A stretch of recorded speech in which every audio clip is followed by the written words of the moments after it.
अल्लाह तबारक व तआला जल्ला शानो के यहाँ हालात का मौसम का बदलता है। अगर आपको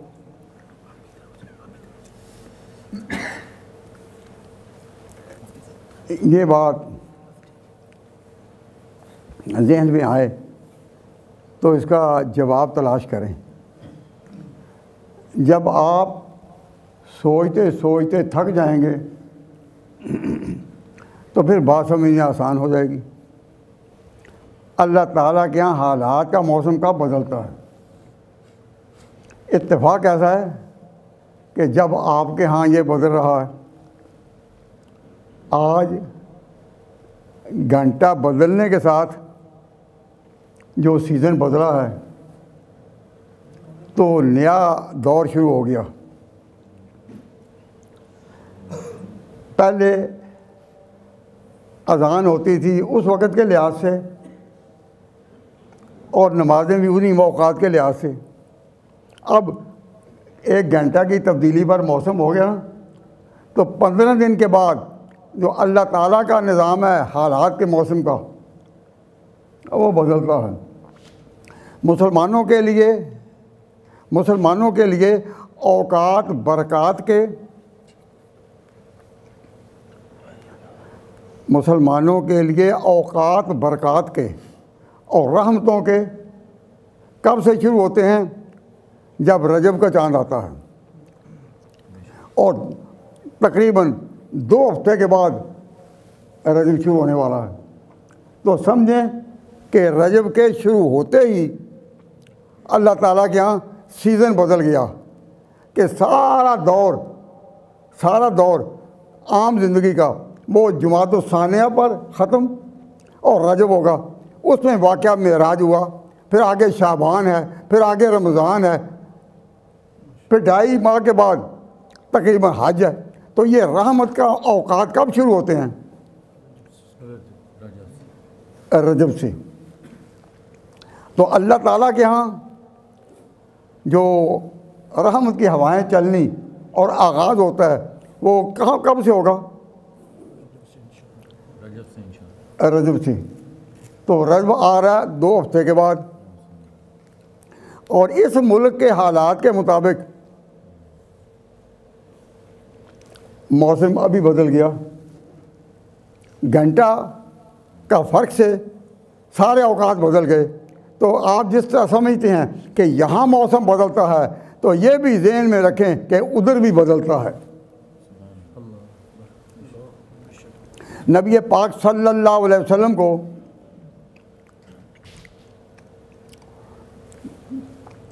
मुशरिकीन ने मक्का मुकरमा में इस कदर तकलीफ़ें दी कि अल्लाह ताला ने हुजूर को ये जो कहा, गौर करें, ये जो कहा कि आप अब मदीना हिजरत कर जाएं, इससे पहले अल्लाह तबारक व तआला ने हुजूर सल्लल्लाहु अलैहि वसल्लम को मेराज की सैर कराकर ख़ुद मक्का से निकाल कर दूर दूर के इलाकों को ज़ेर मातहत करके पैगम्बर को आगे खड़ा किया। तो हुजूर को इशारा दिया गया कि अब आपसे मक्के से निकलने का दौर आ रहा है। तो मक्का से मदीना के लिए बाद में निकले। इससे पहले अल्लाह ताला ने उनको पूरी दुनिया पर अबूर करने के लिए पहले निकाला। जिब्रील आए तो इस वाक़या को कहते हैं मेराज का वाक़या। तो ये खसूसियत किसकी? रजब की जो महीना आ रहा है, फिर शाबान, शब बरात वगैरह, फिर बरक़ात हैं। तो अल्लाह तबारक व तआला के यहाँ ये तब्दीली पहले आई और हिजरत आपकी मदीना मुनव्वरा बाद में हुई।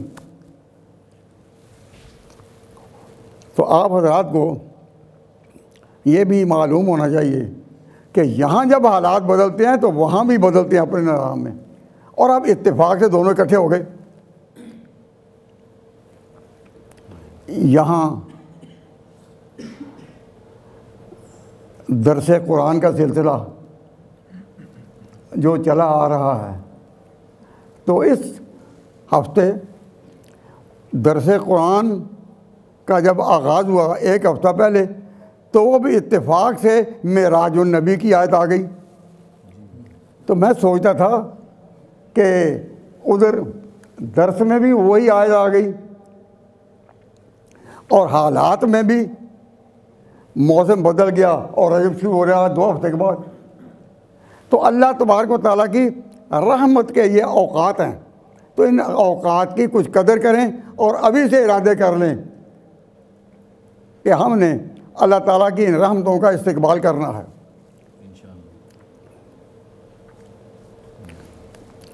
जब ये आप सोचते हैं तो ये बात भी साथ याद रखें कि जब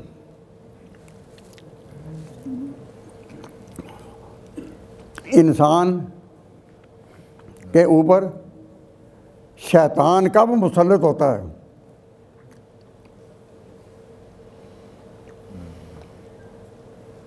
इंसान पर शैतान के मुसल्लत होने का कब एहतमाल होता है? शैतान के मुसल्लत होने का एहतमाल होता है जब वो कोई नेक काम करे। जब कोई शराब पी रहा है तो उसको शैतान आकर नहीं कहता कि तू शराब पी। ये आवाज़ पहले कौन उठाता है? ये आवाज़ उसी वक्त उठाता है शैतान जब कोई नेक काम करे। तो मैं एक मिसाल देता हूँ कि सबसे ज़्यादा नेक काम कौन सा है? सबसे ज़्यादा नमाज पढ़ना या कुरान शरीफ पढ़ना। इससे बड़ा कोई नेक काम हो सकता है? सबसे नेक काम कुरान शरीफ पढ़ना या नमाज पढ़ना या ऐसे ही किसी काम के लिए निकलना, ये सबसे नेक काम है या नहीं? और उस वक़्त अगर शैतान का हमला ना होता तो अल्लाह ताला ये हुक्म देते, इज़ा क़राअतल कुरान, ए बंदा, ए मेरे बंदे, जब तू कुरान पढ़े फस्तइज़ बिल्लाह, तो औज़ु बिल्लाहि मिनश शैतानिर रजीम पढ़ कर। क्यों? इसलिए कि शैतान से बचने की तू तमन्ना अल्लाह के हुज़ूर में करेगा कि या अल्लाह मुझे शैतान से बचा, तभी तू कुरान की बरकतें हासिल कर सकेगा। इज़ा क़राअतल कुरान, जब तू कुरान पढ़े फस्तइज़ बिल्लाह, तो शुरू कर औज़ु बिल्लाह से।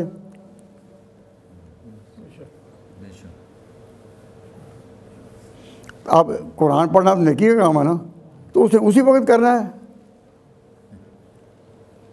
शैतान हमला उसी वक्त करना है ना, इसलिए कहा कि नमाज पढ़ने कि तू कुरान शरीफ पढ़ने से पहले औज़ु बिल्लाह पढ़, और सुभान अल्लाह और औज़ु बिल्लाह पढ़ते हुए तू सूरह फातिहा में दाखिल हो, अल्हम्दुलिल्लाह रब्बिल आलमीन नमाज में, तो वहाँ भी उसी से बच। तो हमें हमारे बाहर बुज़ुर्ग जब तकरीर करते थे ना, तो मुझे अब याद आ रहा है, तो पहले वो दुआ, अल्लाहुम्मा इन्नी औज़ु बिका मिन हमज़ातिश शयातीन, ए अल्लाह मुझे शैतानों के मजमा से बचाना। मैंने खुद अपने कानों से उन बुज़ुर्गों को सुना कहते हुए कि जब तकरीर में, और तकरीर वो हदीस में ये था, हजूर से ये मनकूल है, अल्लाहुम्मा इन्नी औज़ु बिका मिन हमज़ातिश शैतान और मिन हमज़ातिश शयातीन व औज़ु बिका रब्बि अन यहज़ुरून। ऐ अल्लाह मैं तेरी पनाह में आता हूँ कि ये शैतान आ जाए यहाँ। तो उन्होंने मुझे बताया, बुज़ुर्गों ने, कि फ़ज़ाओं में, खलाओं में, नेक मजलसों में शैतान इस कदर घूमते फिरते हैं कि मैंने जब तकरीर शुरू की या हदीस में ये वारद हुआ कि जब तकरीर करे औज़ु बिका मिन हमज़ातिश शयातीन, शैतानों से बचा, यार है शैतानों। तो शैतान इतने घूम रहे हैं, फिरते हैं, आप अंदाज़ा नहीं कर सकते। तो नेकी में आना और शैतान की गिरफ्त से बचना, ये नेमत अल्लाह की। अल्लाह ताला ऐसी नेकी की तौफीक दे कि शैतान की गिरफ्त में इंसान ना आए, और शैतान की गिरफ्त में आया नेकी तो बेकार हो गई ना। तो मैं आज एक बात की तरफ तवज्जो दिला रहा हूँ, और ये न समझें कि मैं किसी वजह से ये बात कर रहा हूँ, हकीकत है। एक दो उलमा से, इल्म वालों से आज ही मैंने पूछा कि हजूर के सहाबा में से किसी साहबी ने, सुनो, हजूर के सहाबा में से किसी साहबी ने ख्वाहिश की कि मस्जिद में अज़ान मैं कहूँ। बात गौर करने की है कि नहीं? हज़रत सल्लल्लाहु अलैहि वसल्लम के बड़ी तादाद में बड़े बड़े अकाबर साहबा मौजूद थे, लेकिन हजूर सल्लल्लाहु अलैहि वसल्लम ने अपनी मर्ज़ी से बिलाल को, जो एक आज़ाद कर शुदा ग़ुलाम थे, पहले ग़ुलाम थे फिर आज़ाद हुए, ज़ैद बिन हारिस को, अबू महज़ूरा को, इब्न उम्मे मक्तूम को अपनी मर्ज़ी से तो अज़ान के लिए खड़ा किया। लेकिन कभी किसी साहबी के दिल में ये तमन्ना पैदा हुई और उसने हजूर से कहा हो कि जी सवाब बड़ा है, साहब को खैर नेकी है बड़ी, और मैं ये अज़ान कहूँ, तो हदीस का लिटरेचर, इतनी हदीस की किताबें हैं, हदीस का लिटरेचर बहुत बड़ा है। तो मैं ख़ुद भी गौर कर गया और मैंने अहले इल्म से पूछा भी कि हजूर सल्लल्लाहु अलैहि वसल्लम की 23 साल पूरे दौरे नबुव्वत में कभी किसी साहबी ने, कभी हज़रत अली ने, कभी हज़रत उस्मान ने, तलहा ने, ज़ुबैर ने, खालिद बिन वलीद ने कभी भी तमन्ना की कि मुझे अज़ान कहने का मौका दिया जाए? तो मैं हैरान हुआ कि एक भी रिवायत नहीं मिली। और फिर भी मैं दावा के साथ ये नहीं कहता, उलमा की खिदमत में गुजारिश करता हूँ कि अगर कोई रिवायत मिले तो मुझे ही बता दो। मैं तलाश करता हूँ कि किसी ने भी तमन्ना नहीं की।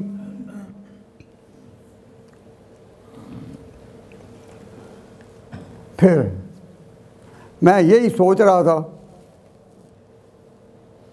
कि किसी साहबी ने तमन्ना की हो अज़ान देने की, तो जब मुझे कोई भी रिवायत न मिली तो ज़हन में एक और सवाल आया कि सहाबा में से कभी किसी ने यह तमन्ना की हो कि नमाज मैं पढ़ाऊँ।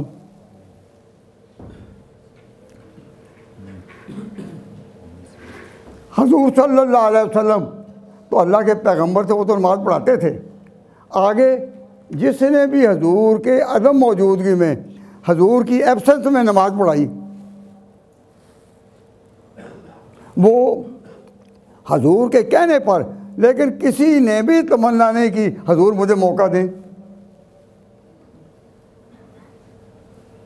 मैं गौर करें, किसी ने भी। एक दफ़ा हजूर अब्दुर्रहमान बिन औफ को मुकर्रर कर गए और सफ़र में गए। जब वापस आए तो अब्दुर्रहमान बिन औफ जमात करा रहे थे, हजूर ख़ुद शामिल हो गए, लेकिन अब्दुर्रहमान बिन औफ को आपने मुकर्रर किया था, उसने नहीं कहा था कि मुझे मौका दें। अबू बकर सिद्दीक को आपने अमर किया बीमारी के दौरान में कि ये नमाज पढ़ाए, तो उन्होंने फिर पढ़ाई। लेकिन अबू बकर सिद्दीक ने पूरी ज़िंदगी में कभी तमन्ना ना की थी कि मुझे आगे खड़ा करें। हजरात, ये सीज़न आ रहा है, रजब से बात शुरू हो जाएगी। हमें अपने आप को अल्लाह का बंदा बनाना चाहिए, और अल्लाह का बंदा वही होता है कि जो आगे बढ़ने की, आगे उन्वान कर कि नमाज मैं पढ़ाऊँ, अजान मैं दूँ, इसकी ख्वाहिश दिल में पैदा ना हो। और अगर ख्वाहिश दिल में पैदा होती है तो इसको लाहौल पढ़कर दुआएं करके इसको दूर करना चाहिए। लेकिन कि नमाज मैं पढ़ाऊँ, ना किसी की तमन्ना हो, अजान मैं कहूँ, ना किसी की तमन्ना हो, लोग मुझे बड़ा समझें, यह किसी की तमन्ना ना हो। और अल्लाह के बंदों की ये सिफत कुरान पाक ने बयान की कि जब मस्जिद में आए फरमाया उलाइका मा कान लहुम अन यदखुलूहा इल्ला खाइफीन। जब मस्जिद में आए तो डरते हुए। तो मैं तवज्जो दिलाता हूँ, सबसे ज़्यादा डर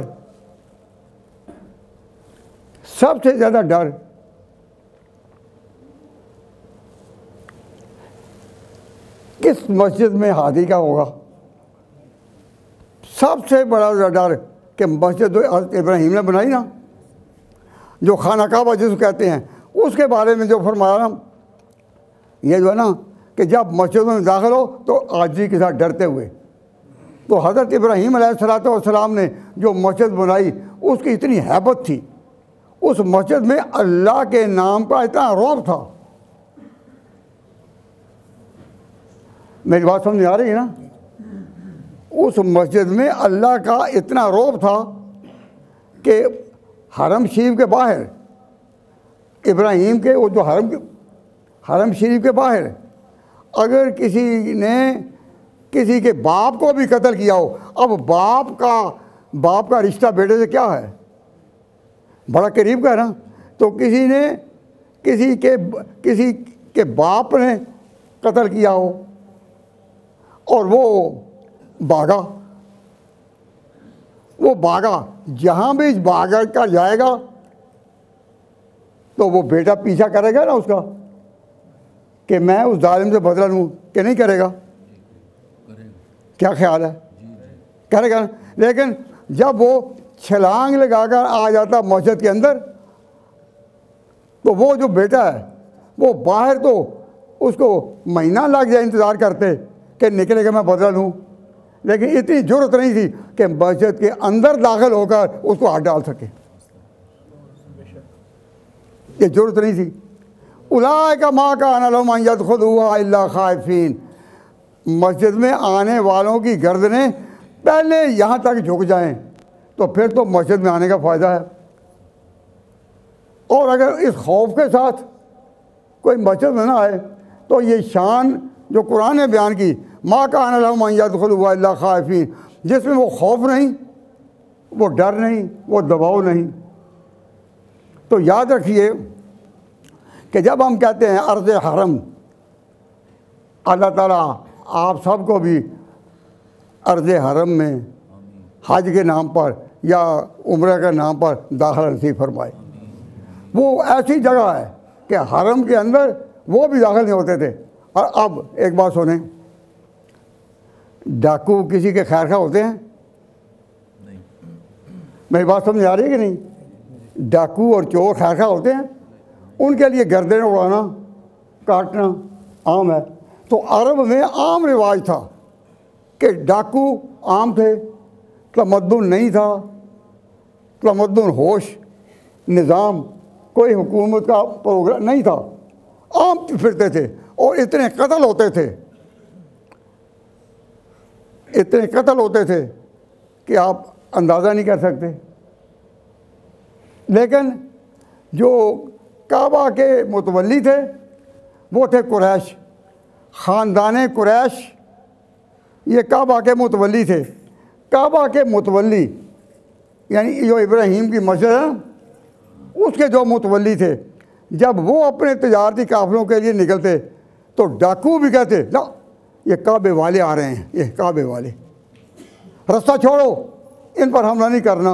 अल्लाह ने कुरान में ये जिक्र फरमाया है कि कुरैश जो खाना काबा के मुतवल्ली थे वो अपनी तजारत के कामों के लिए जब कभी निकलते, आखिर मक्का के रहने वाले थे, उनकी भी ज़रूरत होती थी। जब वो कभी निकलते तो ये डाकू भी आपस में बात करते ना, काबे वाले आ रहे हैं, काबे छोड़ो छोड़ो। इलाफ कुरैश इलाफ रहलत शिताए वस्सैफ, 2 सफ़र होते थे इनके कुरैश के जो मक्का के थे। एक सफ़र था यमन की तरफ जहाँ आजकल फ़ज़ा बड़ी गर्म है, दूसरा सफ़र होता है शाम की तरफ, शाम की तरफ वहाँ भी हालात ऐसे ही हैं। तो 2 सफ़र थे, एक यमन को एक शाम को।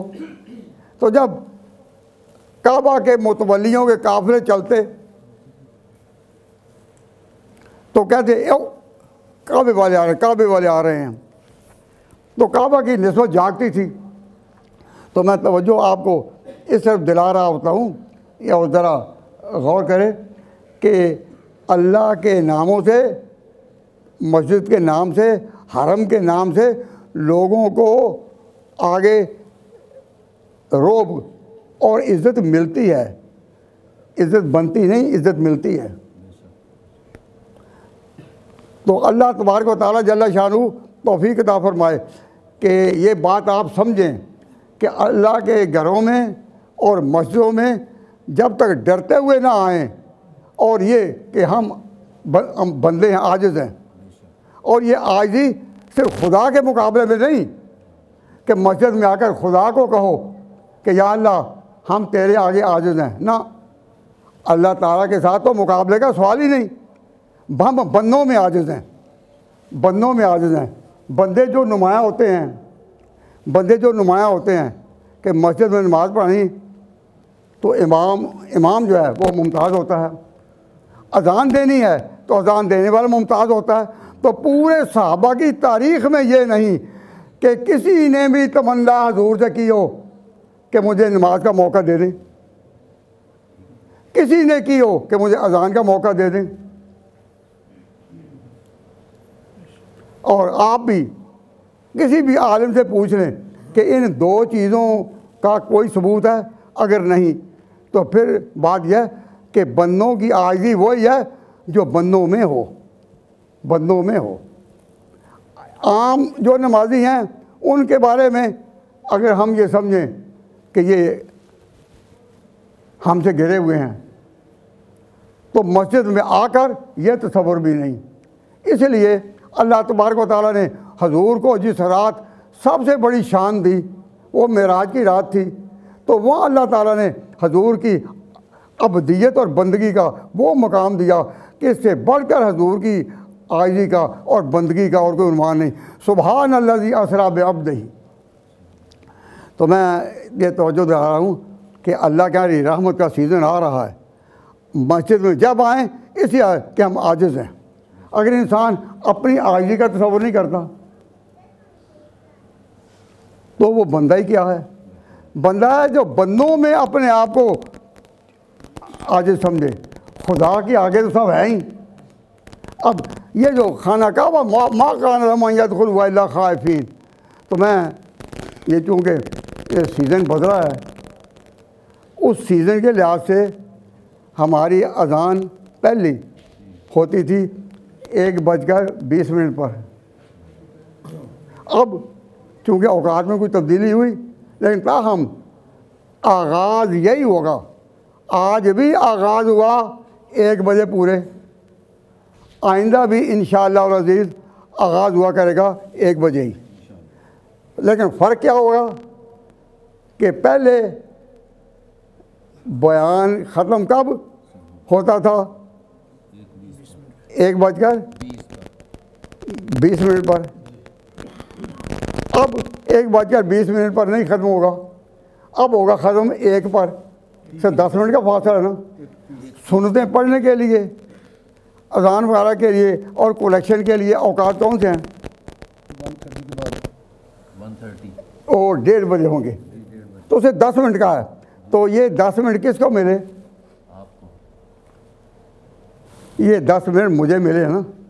नहीं, मैं जो बयान कर रहा हूँ तो मैं अब वो 10 मिनट भी ले लूँगा। तो ये 10 मिनट जो बात है वो इसलिए कि रमज़ान आ रहा है और ये कल इंशाअल्लाह अज़ीज़ दरस कुरान जो है वो भी इसी उन्वान पर होगा कि ये रहमत का दौर आ रहा है।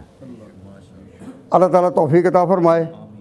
तो आप हज़रात भी ये इरादा करें कि या अल्लाह हमारी रमज़ान की, हमारी मेराज के महीने रजब की और शाबान की बरक़ात को गुम न करना, तौफीक देना अल्लाह तबारक व तआला का काम है। अब चूँकि 1:30 आज हुआ है तो अज़ान 1 मिनट 2 मिनट पहले हो गई।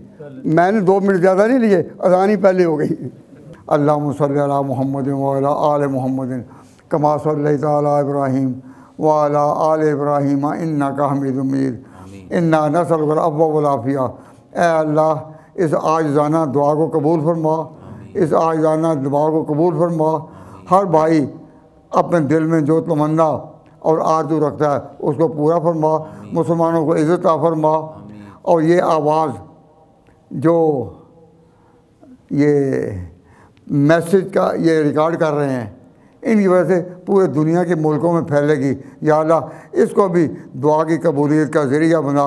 व सल्लल्लाहु तआला अला खैर खल्क़ि मुहम्मद व आलिहि व सहबिहि अजमाइन बिरहमतिका या अरहमर राहिमीन।